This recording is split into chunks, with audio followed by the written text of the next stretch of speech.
I know, beyond any doubt, that today's another blessing for us. And most of all, I know that the message for today is going to bless not only me, but all of you as well.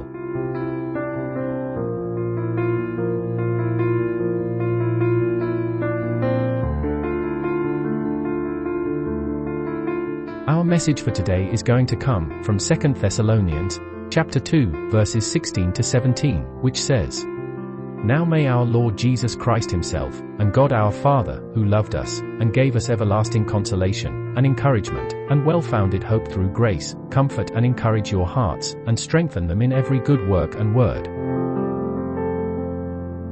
Most of us might have actually grown up being fed with the same lie I was fed most of my life. That, it's only us, who could do so much something about our lives, for being good and well. It's only within our own power, that we can make, or break our lives. That's a big, fat, lousy lie. Right? But why is it, that still a lot of us, are trying to handle our lives on our own? Some of us, might have actually known already the truth, but still we act out as if, we own our lives to the teeth or something.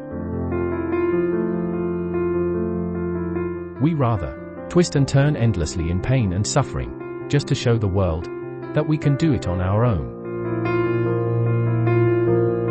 We rather hide and cry in our own dark 3-foot world, and try to lick our own wounds there, when we're finally alone.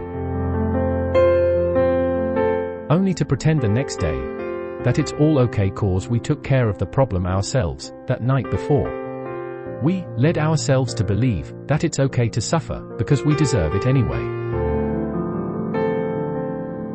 We can fix things up in our lives, by just relying on our own perceived talent, skills, intellect, strength, and whatnot.